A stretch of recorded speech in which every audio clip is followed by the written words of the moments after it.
nivel de las válvulas, ¿sí? Unas insuficiencias.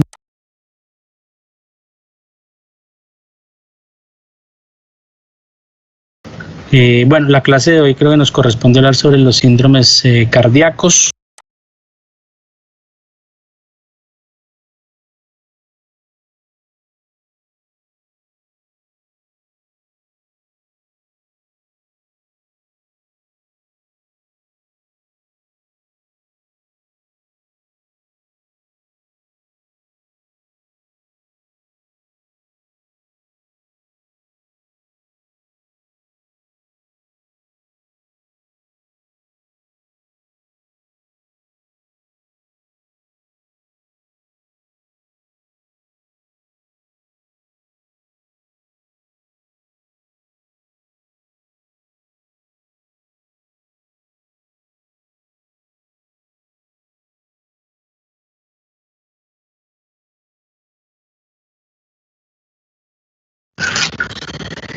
Bueno, buenas tardes nuevamente para todos. Espero que todos se encuentren bien junto con todos sus familiares en estos tiempos tan difíciles.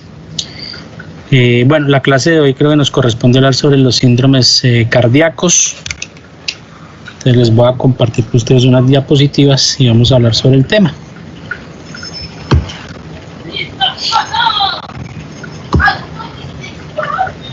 ¿Sí me están escuchando? Sí, se lo escucha bien.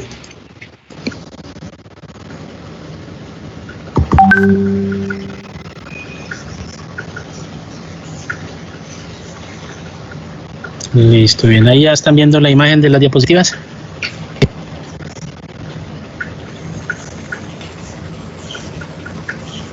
Sí, señor. Ok. Sí, Bueno, entonces vamos a hablar de los principales síndromes cardiovasculares, ¿sí? De los síndromes que encontramos a nivel del sistema cardiovascular, lo podemos dividir, digámoslo, en tres grupitos que son el choque o el shock, la insuficiencia cardíaca o la insuficiencia coronaria.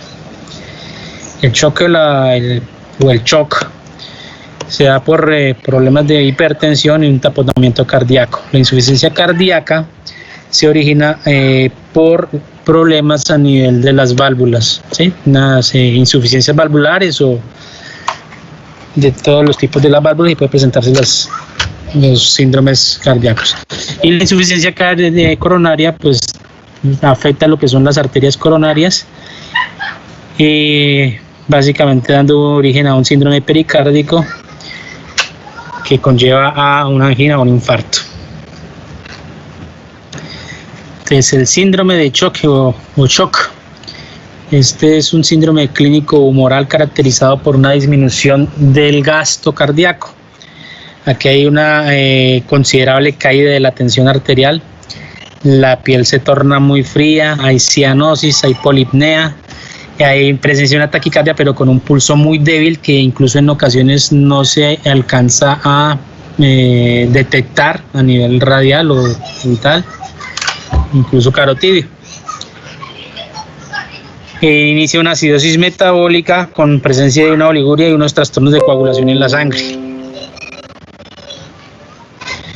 La etiología del choque puede ser por afecciones clínicas, quirúrgicas u obstétricas. Entonces, siempre hay una expresión del daño cardíaco generalizada, ¿no? Hay un déficit de la perfusión sanguínea.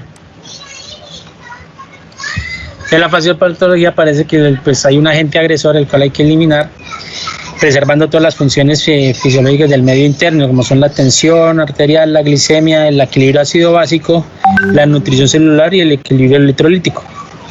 Entonces, para pues, poder solventar todos estos problemas, el organismo cuenta con un sistema neuroendocrino, que es el que controla todo el sistema neurovegetativo y vasomotor.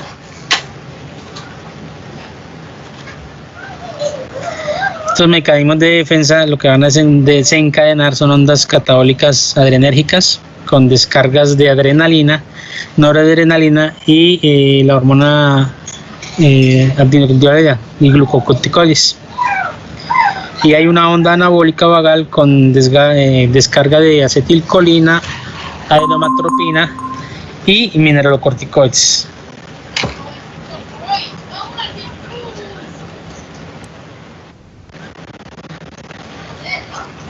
El cuadro clínico tiene unos signos generales, unos signos cardiovasculares y unos signos biológicos, ¿sí?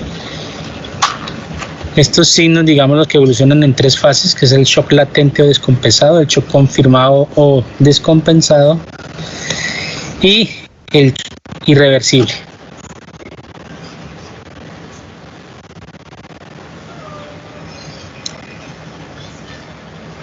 En la fase del shock latente o compensado, entonces hay unos signos generales que son la palidez mucocutánea y la presencia de ansiedad en el paciente.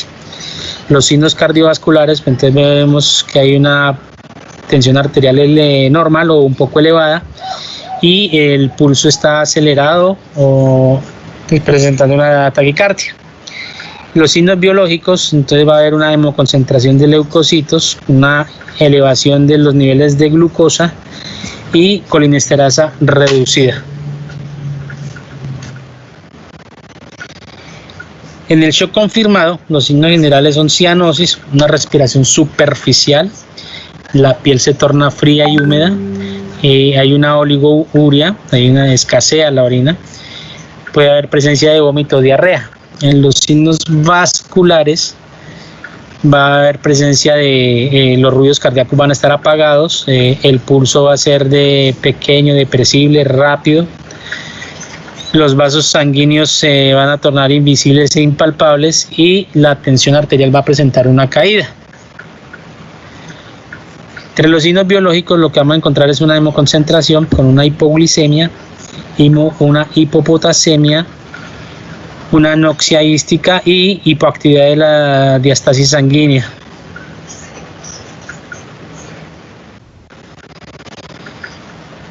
En el shock irreversible, entonces va a existir una exacerbación de todos los signos de la fase precedente. Se produce porque hay un fracaso en todas las medidas terapéuticas, hay un desfallecimiento agudo del miocardio por isquemia, por agotamiento o porque se asocia una fibrilación ventricular. Entonces esta disfuncionalidad cardíaca lo que va a conducir es a la muerte del paciente.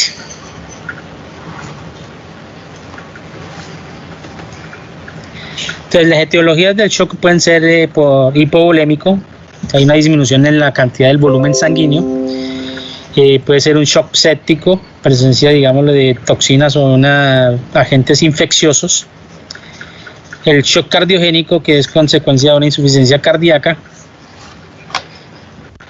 el shock por un llenado inadecuado que es causado por taquicardia o taponamiento del pericardio, también presencia de un neumotórax. El shock por obstrucción mecánica de la circulación central, esto casi siempre es causado por tromboembolismo pulmonar. Y entre otros encontramos el shock anafilático, pues, que es una reacción alérgica severa. Y la otra es una insuficiencia renal, de la glándula suprarrenal.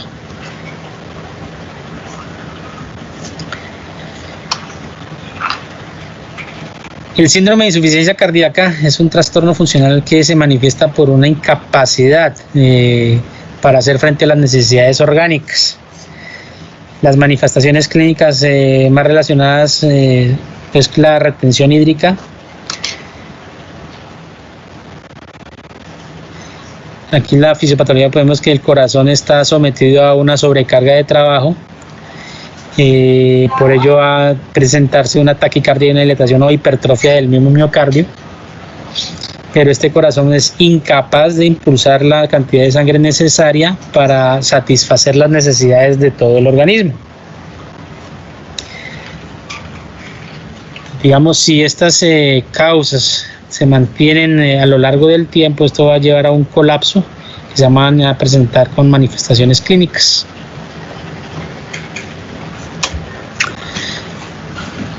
Entonces, los signos que se presentan es una disminución en el riesgo sanguíneo y una estasis sanguínea en los distintos órganos. Estos dos mecanismos se producen simultáneamente debido a una circulación que constituye un circuito cerrado. La acumulación de líquidos, esto es característico de la insuficiencia cardíaca por retención de agua y sales minerales. La insuficiencia cardíaca se puede clasificar por ventricular izquierda, ventricular derecha o una cardíaca global.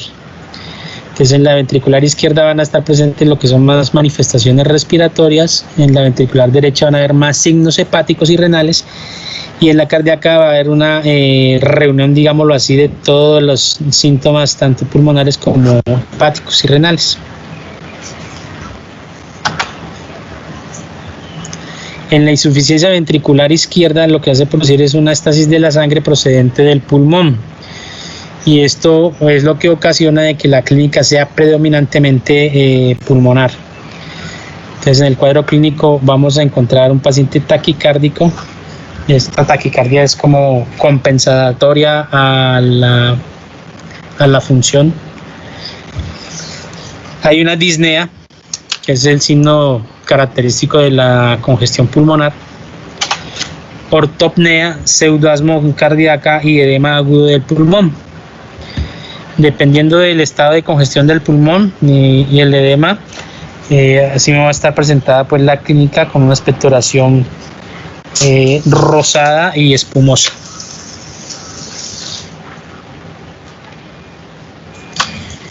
Va a haber presencia de estertores basales bilaterales. Se va a encontrar el latido de punta desplazado. Esto indica que hay una hipertrofia del ventrículo izquierdo. Va a haber presencia del ritmo de galope, pues la presencia del tercer ruido, y un pulso alternante. Aparece la característica respiración de Cheyne-Stokes, que es una respiración que alterna periodos de hiperapnea con apnea. Entonces la etiología de esta, pues estamos presente, está la hipertensión, están las lesiones a nivel valvulares, como las valvulopatías por estenosis o insuficiencia, y la insuficiencia coronaria. En los exámenes complementarios, pues a nivel de radiografía lo que se va a encontrar es una iluminación de vasos pulmonares, y en el electrocardiograma va a haber unos signos de hipertrofia ventricular izquierda.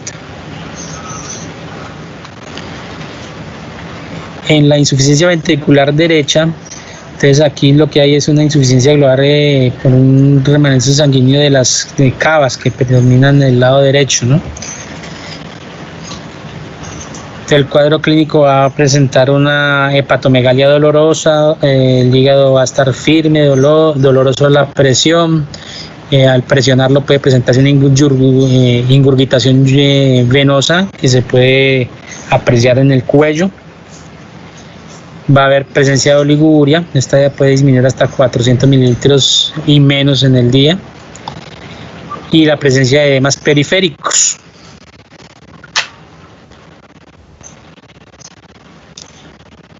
La etiología de la insuficiencia cardíaca ventricular derecha se ve más que todas enfermedades pulmonares crónicas, el enfisema, hipertensión pulmonar.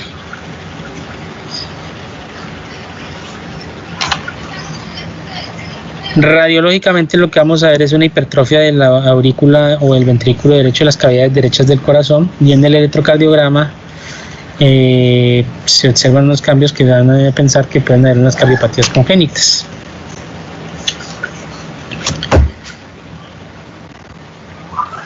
El síndrome de insuficiencia coronaria es también pues una cardiopatía isquémica.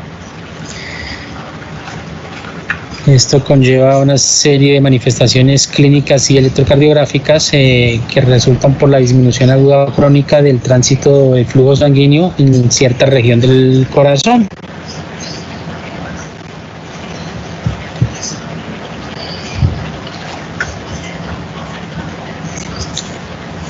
En la fisiopatología vemos que el 90% de estos se deben a obstrucciones ateromatosas, y esto conlleva una hipoxia y una anemia en grandes alturas. Hay sobrecarga del volumen, una insuficiencia aórtica o mitral, afecciones que ocasionan un volumen mínimo o bajo. Hay una sobrecarga de presión por hipertensión estenosis aórtica, sería un trastorno de ritmo, una taquicardia paroxística.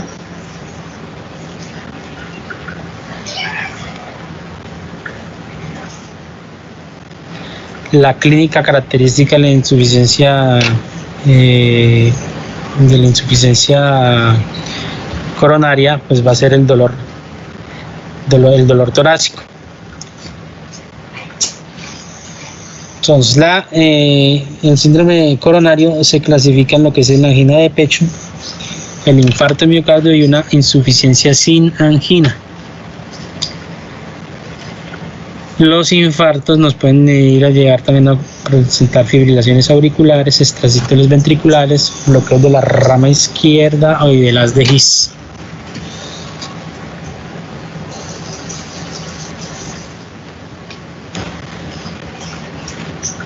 Entonces, la angina de pecho, pues como decimos, es un dolor retroesternal, un dolor torácico que va asociado a irradiación. Estos dolores muchas veces se desencadenan con el ejercicio o con emociones fuertes, bien sea por un disgusto, una rabia, estados de exaltación. Estos estados lo que hacen es aumentar el gasto cardíaco y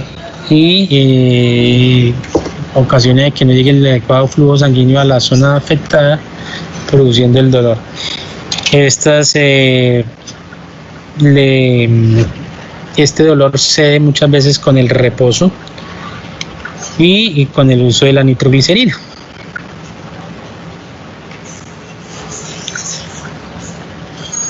Las anginas se clasifican en estables, inestables. Hay una de la que llaman la variante de angina de Prinzmetal. Y también las clasifican como microvascular 0, clase 1, clase 2, clase funcional 3 y clase 4. Entonces, la angina estable es la más común. Esta ocurre cuando el corazón está forzado a más de lo acostumbrado. El dolor desaparece a los pocos minutos después de que el paciente entre en reposo o al tomar el medicamento que está indicado contra la angina. Esta angina no representa un ataque cardíaco como sí, pero sí indica que hay probabilidades de que ocurra un ataque cardíaco más adelante. La angina inestable puede ocurrir con más frecuencia que la angina estable y es más grave. Puede presentarse con el esfuerzo físico intenso o sin él, y es posible que no se alivie con el reposo ni con la toma de medicamentos. La angina inestable es peligrosa y esta sí requiere un tratamiento médico de urgencias.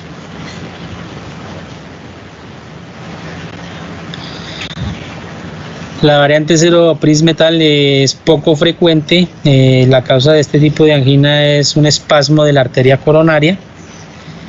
Se presenta cuando la persona está en reposo y el dolor puede ser intenso. Este tipo de angina muchas veces se alivia con la toma de medicinas y debe ser tratada en urgencias. La angina microvasculares, esta puede ser más grave y durar más tiempo que las anginas de otro tipo, y es posible que ella no se alivie con la toma de los medicamentos.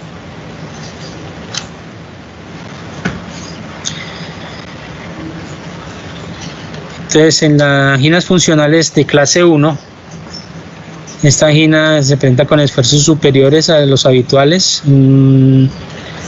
No la causa pues la actividad ordinaria, digamos, de que el paciente esté caminando habitualmente por la calle y que presente el dolor. Esto no es característico de esta clasificación.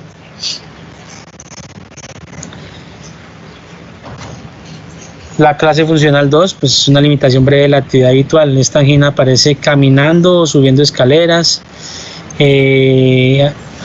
aparece únicamente por pocas horas y casi siempre es después de que el paciente ha despertado, ¿no?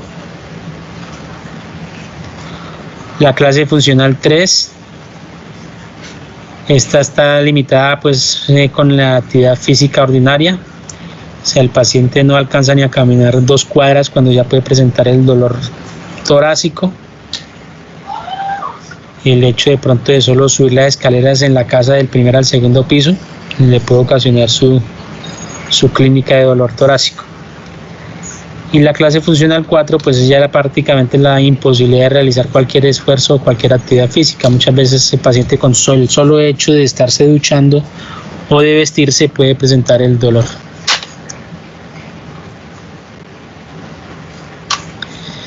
Bueno, aquí se cree que cerca de 7 millones de personas sufren de angina y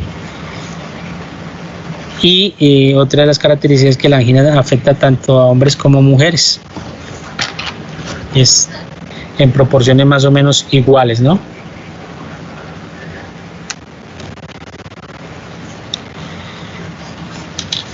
El cuadro clínico, pues es un dolor precordial o retroesternal, una sensación de angustia o muerte inminente.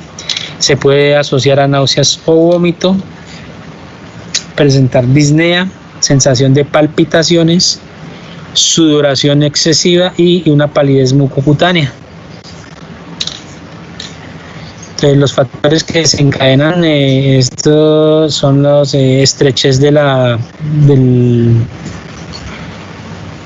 los vasos coronarios por la aterosclerosis. Las capas de, digámoslo así, de grasita que se van fijando a la pared del vaso, formando las capas de ateromas. Estas son las que ocasionan la disminución de la luz del vaso y presenta la disminución del flujo sanguíneo. Hay unos factores predisponibles que son la hipertensión, el hábito de fumar. Las personas que fuman tienen más riesgo de presentar una angina o un evento coronario que las personas que no fuman. La obesidad, las dislipidemias, la ingesta excesiva de ácidos grasos saturados, el sedentarismo y el estrés emocional. Hay unos factores que pueden desencadenar los síntomas, como son el ejercicio y las emociones fuertes, incluso las relaciones sexuales.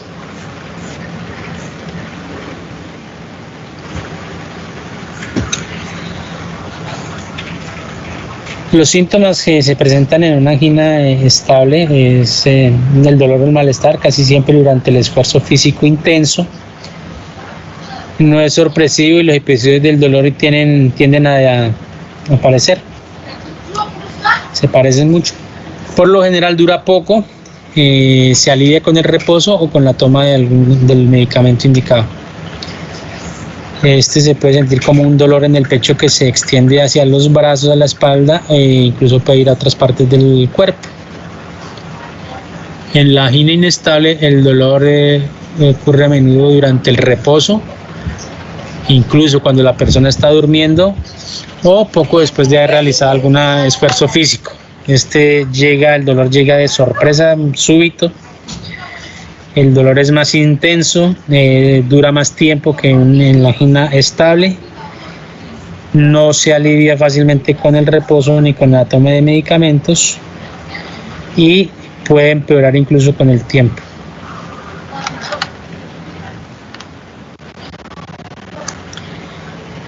En la variante o Prismetal, el dolor o el malestar ocurre por lo general durante el reposo, por la noche o en las primeras horitas del día, en la mañana apenas se levanta el paciente. El dolor tiende a ser intenso y se alivia con medicamentos. En la de microvascular, el dolor puede ser más intenso, puede durar más tiempo que otros tipos de angina. Puede estar acompañado de la sensación de falta de aliento, haya problemas de sueño, cansancio o falta de energía.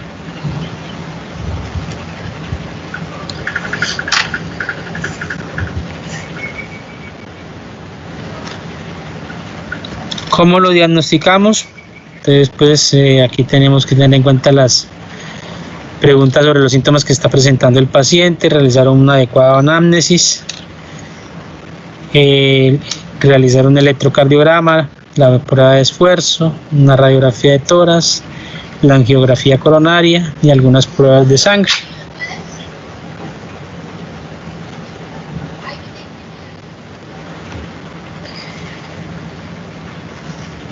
El tratamiento de este tipo de lesión pues consiste más que todo en los cambios de estilos de vida, un estilo de vida más saludables, el uso de algunos medicamentos y en algunos casos intervenciones médicas de rehabilitación cardíaca.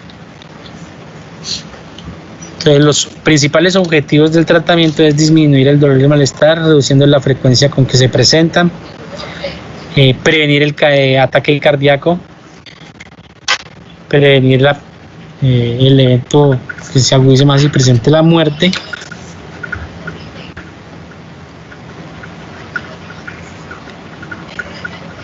Se utilizan medicamentos como la nitroglicerina, los beta bloqueadores, las intervenciones médicas que se realizan en las angioplastias o el bypass coronario.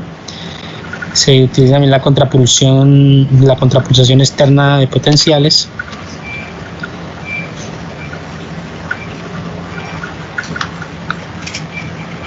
En el infarto agudo de miocardio, entonces lo que presenta aquí es que una parte, digámoslo así, del corazón no está recibiendo el suficiente flujo sanguíneo con el oxígeno para que esta parte pueda funcionar adecuadamente.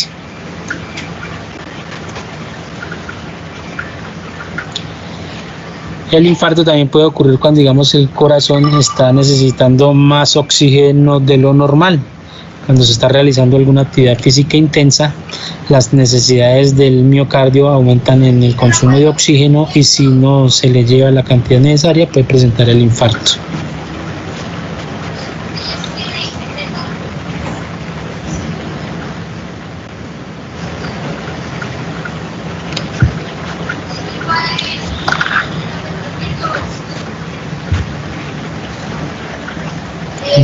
El infarto también se puede producir por una disminución brusca, súbita del flujo del riego sanguíneo a la parte del corazón que se afecta, digámoslo, por una obstrucción en una arteria coronaria.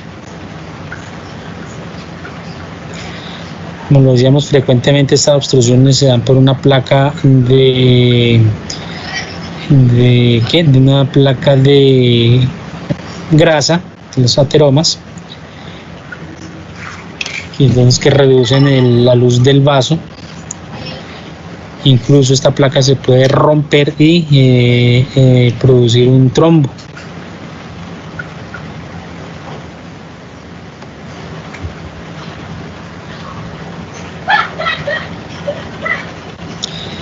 Entonces, digamos, si hay presencia de una obstrucción del 100% de la luz del vaso, con reducción del flujo sanguíneo, por cada 15 minutos que pasen va a iniciar la necrosis celular.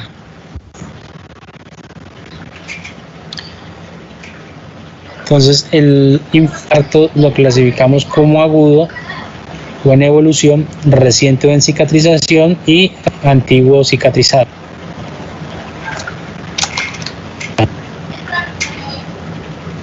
Entonces en el agudo lo que vamos a presentar es una coagulación o una contracción por bandas de necrosis con apoptosis celular que se establece entre las primeras 4 o 6 horas y hay unos infiltrados de leucocitos.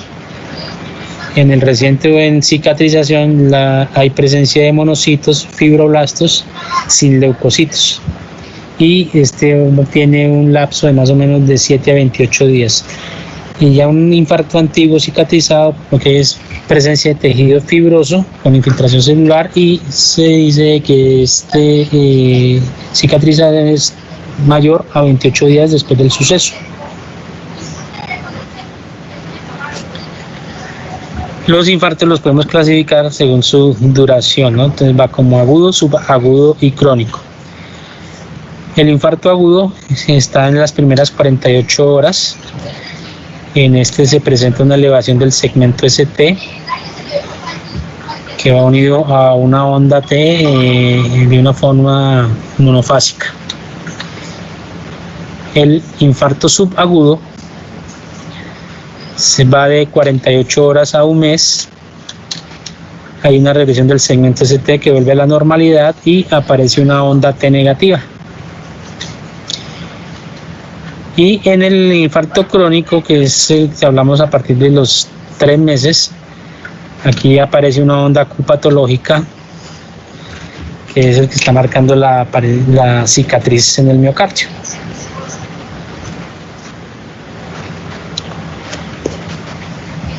Por el tamaño, entonces lo podemos clasificar en microscópico, que es una necrosis focal, pequeño, menor del 10%, medianos, que van del 10 al 30%, y masivos, más del 30%.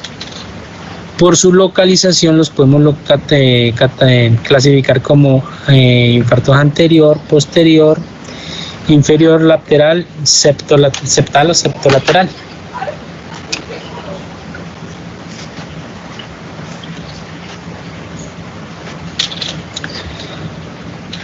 Puede también haber una elevación del ST que nos va a dar un infarto transmural, sin elevación del ST, que es un infarto subendocárdico.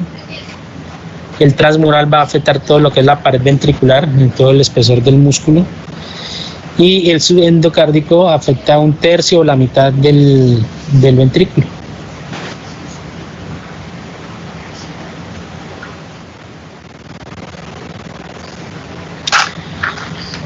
Entonces, la clínica del infarto presenta su dolor torácico, que puede ser típico o atípico. Entonces, el dolor típico es el que da en el pecho, irradia hacia el cuello, al hombro y al miembro superior izquierdo. El atípico puede ser el dolor que va a irradiarle a los hombros, va hacia la mandíbula, a la espalda y a la región del epigastrio. Por lo general este dolor dura menos de 20 minutos y su intensidad es variable.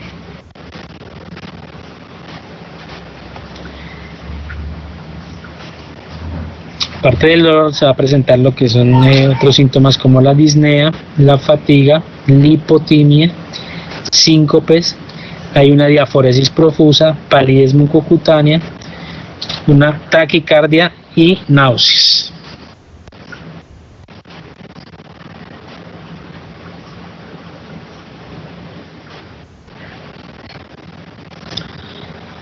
¿Cómo se diagnostica el infarto agudo de miocardio?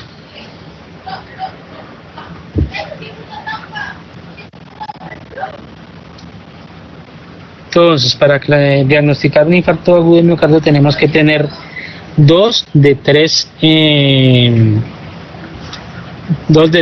aspectos, dos de tres características. Entonces, uno pues va al aspecto clínico, que es el clásico, el dolor. El otro son los cambios en el electrocardiográficos. Y tres es las pruebas serológicas que se realizan con la presencia de alteración, que nos confirman el daño de la fibra muscular. Entonces, cuando tengamos dos criterios de esos tres, con dos ya hacemos el diagnóstico de infarto agudo de miocardio.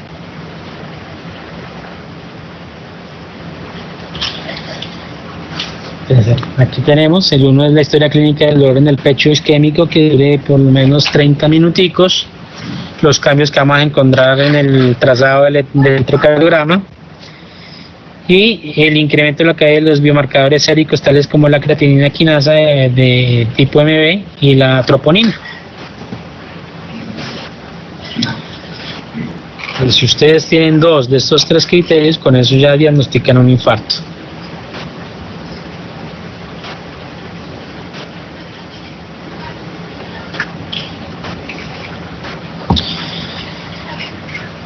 Entonces, al examen físico, la apariencia del paciente pues va a variar según las características que tenga del infarto y de acuerdo a los síntomas que esté asociándose a él.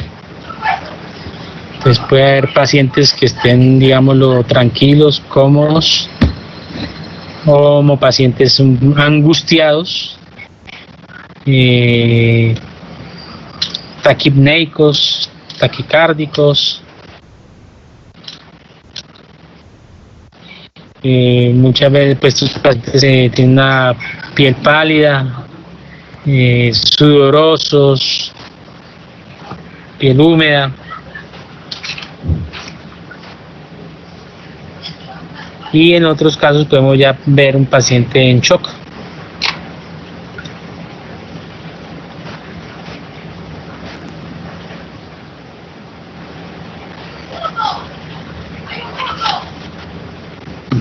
Los cambios que vamos a encontrar en el electrocardiograma, que son característicos pues, para que nos den a pensar en un infarto, pues, son los siguientes.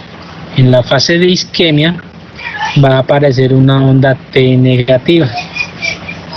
¿Sí? Entonces, dependiendo en qué variante se esté, entonces es el que nos va a indicar el sitio de la lesión.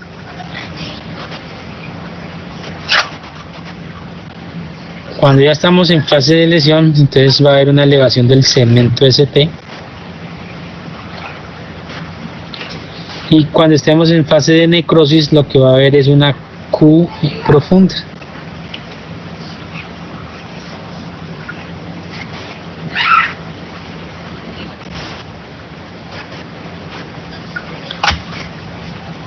Los marcadores séricos que se vamos a utilizar son las troponinas, las estreptoquinasas, el CPK-MB, y es más selectivo el CPK-MB.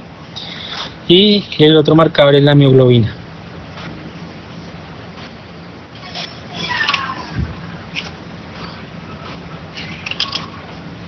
El tratamiento para estos pacientes. Entonces aquí una de las características que podemos utilizar aquí es como las iniciales lo nombran la mona.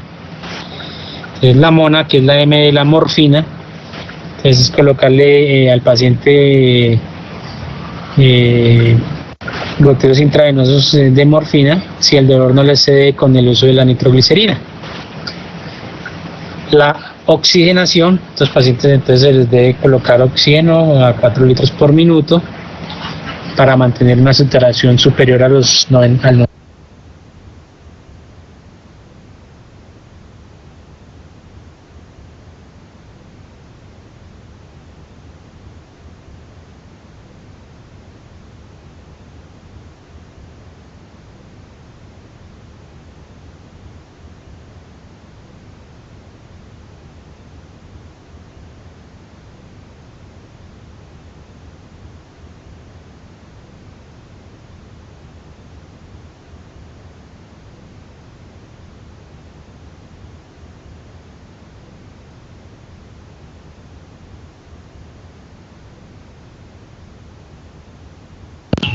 Doctor, no se le escucha.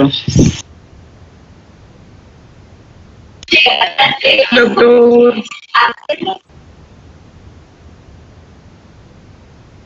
¿Se le fue el internet a él o qué?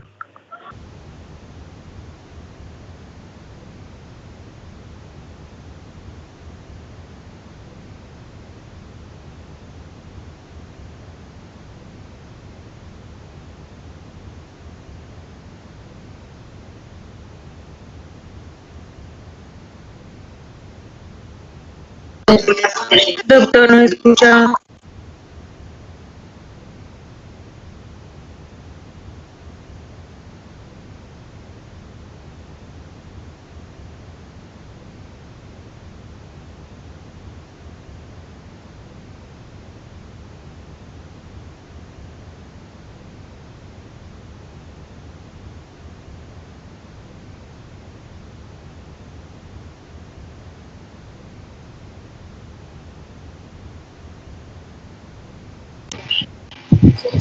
Hola.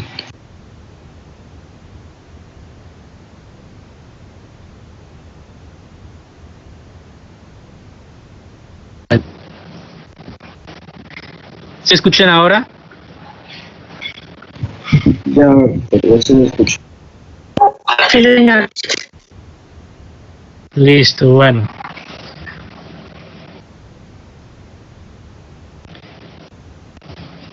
Estamos hablando ya de lo que era el tratamiento, ¿sí? Sí, aquí dan oxígeno. Listo. ¿Y la anterior a esta sí la escucharon? ¿Esta? ¿La diapositiva anterior? Sí, señor. Listo. Entonces, ¿qué hacer en los primeros 10 minutos después del ataque cardíaco, ¿no? Entonces, pues hay que controlar los signos vitales del paciente, hay que tenerlo bien oxigenadito, tenerlo con una vigilancia continua del electrocardiograma, tener unos accesos venosos buenos, que digamos ahí podamos perfundir al paciente a chorro, no es un goteíto ahí de una gotica cada 10, 15 segundos, sino que puede haber un chorro continuo. Realizar el interrogatorio lo más exhaustivo posible y su buen examen físico. Solicitar los biomarcadores con los tiempos de coagulación y valorar las contraindicaciones para realizar la fibrinólisis.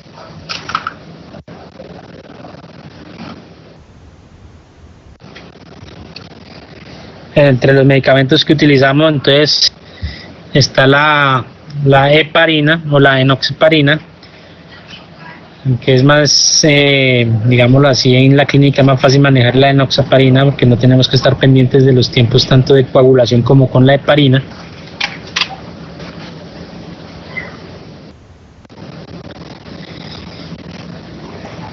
Entonces, pensar también en una reperfusión miocárdica. Entonces, todo paciente que se sospeche de un infarto agudo de miocardio con un supradesnivel del ST que ingrese dentro de las primeras 12 horas de haber iniciado los síntomas, se le debe realizar la reperfusión miocárdica con fibrinolíticos.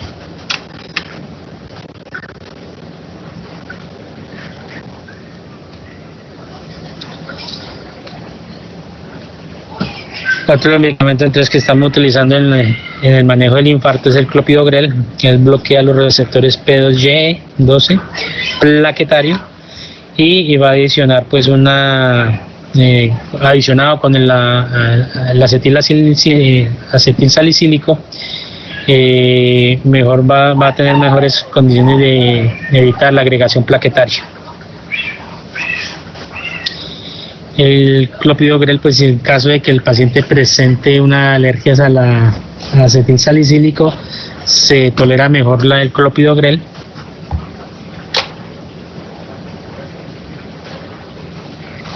Aquí vemos las dosis que utilizamos. Pacientes menores de 75 años va de 300 a 600 miligramos vía oral y se deja 75 miligramos día.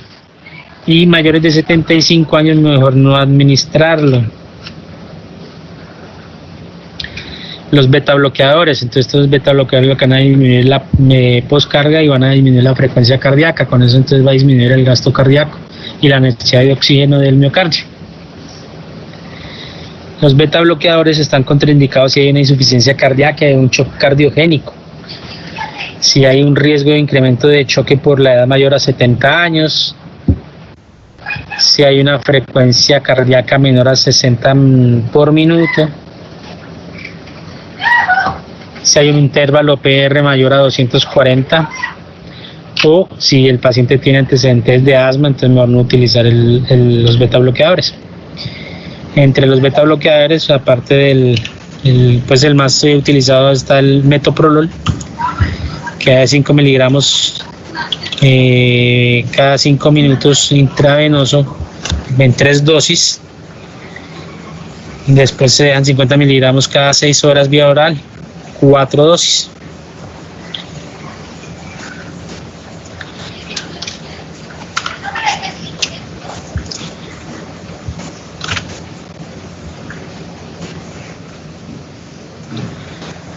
Otro de los grupos de medicamentos que se utilizan son los IECA, entre ellos el captopril y enalapril, pero el que más se utiliza es el enalapril, ¿no? 2.5 miligramos vía oral cada 12 horas, hasta 20 miligramos cada 12 horas.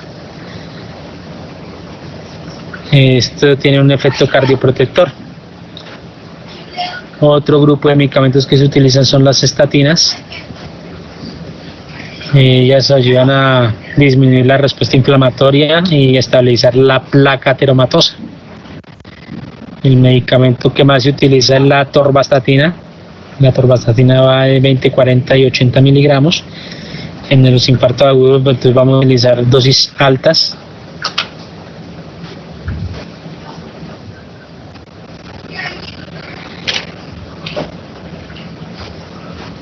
Pues aquí cuando realizar el cateterismo, los cateterismos se deben realizar después de que se haya administrado los fibrinolíticos. El cateterismo se debe realizar cuando hay una respuesta ineficaz y no se ha restablecido, digámoslo así, el flujo sanguíneo. Entonces persiste el dolor retroesternal y la elevación del segmento ST. O cuando hay una nueva oclusión de una arteria coronaria. Entonces se presenta una nueva elevación del segmento ST con dolor retroesternal repentino. Listo. ¿Alguna duda, muchachos?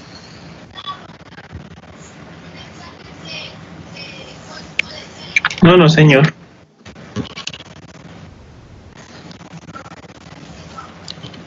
Bueno, si alguien tiene alguna duda, por favor, alguna inquietud.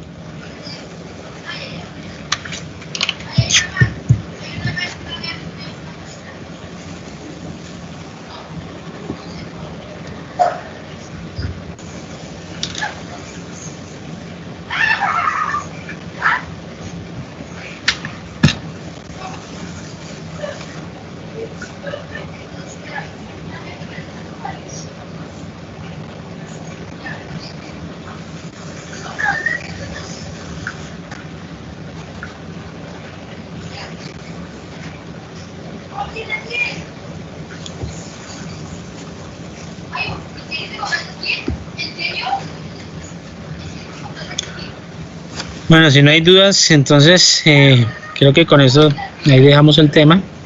Cualquier inquietud, pues no duden en preguntarme. Siempre estaremos dispuestos a colaborar en lo que pueda. Por lo demás, entonces, muchachos, que tengan un excelente resto de tarde. Nos estamos hablando y Dios mediante nos estaremos viendo. Cuídense mucho. Gracias, Gracias, doctor, igualmente. Chao, chao para Gracias, todos. Chao. Feliz día.